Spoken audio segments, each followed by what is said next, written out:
Bonjour tout le monde, j'espère que vous allez bien. Je suis ravie de vous retrouver pour un nouvel update lecture. La première lecture que j'ai envie de vous présenter, il s'agit de Le Dimanche des Mères, écrit par Graham Swift et publié chez Gallimard dans leur collection Du Monde Entier. Ce livre m'a été conseillé par ma collègue qui l'a beaucoup apprécié et donc je lui ai fait confiance les yeux fermés. Rassurez-vous, je lui fais toujours confiance après la lecture de ce livre. Ceci étant dit, pour moi, ça a été plutôt un avis très mitigé. Nous sommes en Angleterre en mars 1924 et nous passons une journée aux côtés de Jane, une jeune femme de chambre employée dans une grande maison. Jane, elle est libérée de ses fonctions pour une journée, un dimanche. C'est le dimanche des mères. C'est l'occasion que les employeurs donnent à leurs employés pour rentrer dans leur famille et aller voir leur maman. Jane est orpheline et elle ne sait pas trop comment elle va employer cette journée de liberté. Finalement, elle va pas trop avoir le temps de se poser 1000 questions parce que Paul, un jeune homme de bonne famille qui est également son amant, décide de l'inviter chez lui pour passer la journée ensemble. Jane comprend très rapidement qu'il s'agit un peu d'une journée d'adieu parce que Paul est fiancé à une autre jeune femme et que le mariage a bientôt eu lieu. Donc nous suivons cette journée aux côtés de Jane et également aux côtés de Paul. Et je dois dire que le rythme très lent et très contemplatif de cette histoire ne m'a pas beaucoup plu. J'avais vraiment envie de tourner les pages vite et je n'y arrivais absolument pas. J'ai trouvé que la lourdeur ambiante dans ce roman faisait que même les pages me paraissaient lourdes à tourner. Bien sûr, on sent le drame poindre assez rapidement au début du roman. J'ai deviné ce qui allait se passer, ce qui n'aide pas vraiment. De manière générale, ce livre m'a laissé un sentiment un peu malaisant et je pense que je n'ai pas vraiment été réceptive au message de cet auteur parce qu'au-delà de cette histoire, je pense qu'il avait envie de parler des livres, de la lecture, de son amour pour l'écriture et également de cette société qui est en train de connaître des bouleversements. On est en 1924, après la Première Guerre mondiale. De nombreux fils de bonne famille ne sont pas revenus à la maison parce qu'ils sont décédés pendant la guerre. Et le prestige qui entourait toutes ces grandes maisons est en train de s'effriter parce que tout simplement le monde évolue. Donc je pense qu'il y a énormément de bonnes choses à prendre dans ce livre, mais moi j'ai été complètement hermétique, si bien que je ne peux pas vraiment vous le conseiller, mais ma foi, si ça vous intéresse, ceci dit, n'hésitez pas, c'est bien écrit et il est indiqué une version féministe de Cendrillon à l'époque de Downton Abbey. C'est The New York Times qui dit ça, donc voilà, peut-être que ça va quand même vous intéresser. Du coup, après cet acte manqué, j'avais absolument besoin de lire quelque chose de réconfortant et surtout quelque chose qui me plairait vraiment beaucoup pour éviter la panne de lecture intempestive. Et du coup, je me suis tournée vers une valeur sûre, Part avec lui, écrit par Agnès Ledig et publié chez Albin Michel. Agnès Ledig, j'ai eu un gros coup de foudre pour son roman Juste avant le bonheur, qui est le premier livre de cette autrice que j'ai lu. Je l'ai adoré, je l'ai vraiment adoré et j'avais très envie de découvrir le reste de son œuvre.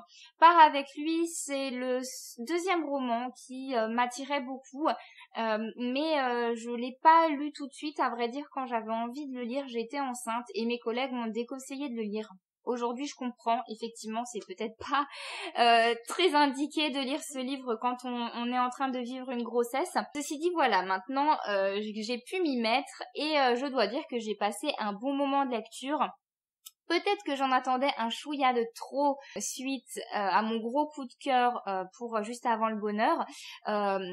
Non pas que j'avais absolument envie de pleurer à grosses larmes, mais c'est vrai que Juste avant le bonheur m'avait fait vivre de telles émotions que j'étais presque un petit peu déçue que Part avec lui ne m'en fasse pas vivre autant. Ceci dit, je vous rassure, ça reste quand même une très jolie histoire, pleine de bons sentiments, avec toujours un peu le même style de personnage, c'est-à-dire des personnages un petit peu malmenés par la vie, qui se retrouvent et tous ensemble, ils vont essayer de s'en sortir et de grandir. Et j'aime beaucoup ça, c'est des lectures très réconfortantes.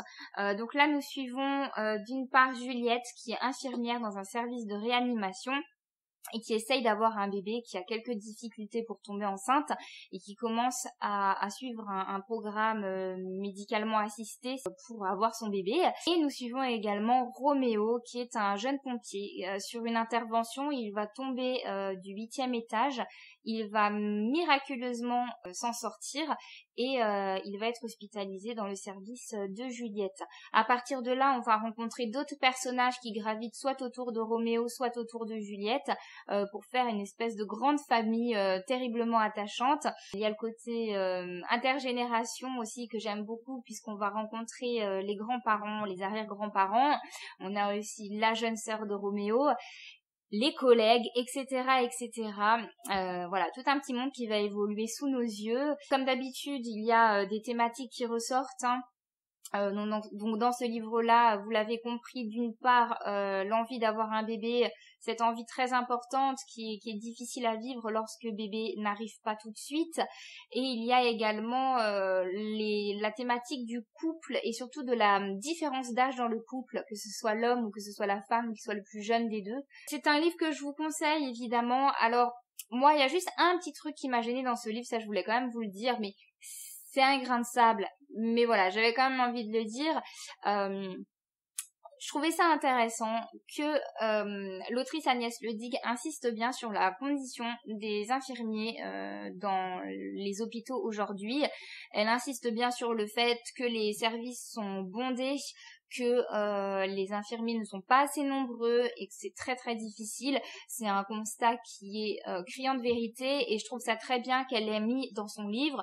Là où ça m'a un petit peu dérangée, c'est qu'à contrario, comme elle avait besoin que son infirmière Juliette soit relativement disponible pour pouvoir discuter avec ses collègues, pour qu'elle puisse passer plus de temps avec son patient Roméo plutôt qu'un autre, mais du coup son infirmière, on a l'impression qu'elle est pas du tout débordée et qu'elle a toujours le temps. Et je trouvais que ça reflétait quelque chose d'assez contradictoire qui du coup m'a fait tiquer et je trouvais que du coup son message par rapport justement à la difficulté dans les hôpitaux aujourd'hui est un petit peu passe un petit peu à l'as à cause de ça. Mais mis à part ça, comme je vous le disais, ça reste un détail. J'ai vraiment beaucoup aimé, je suis un peu pointilleuse. Je me rends compte que je suis pointilleuse. Ceci dit, je vous le conseille et bien évidemment, moi je vais lire d'autres livres d'Agnès Ledig, c'est certain. Pour finir, je vous présente le livre AI, Amis imaginaires, signé par Betty Piccioli et publié chez Castelmore. C'est la maison d'édition et l'autrice qui m'ont très gentiment envoyé ce livre, donc je les en remercie. Je remercie également ma copine Gaëlle qui a été à l'origine de ce partenariat.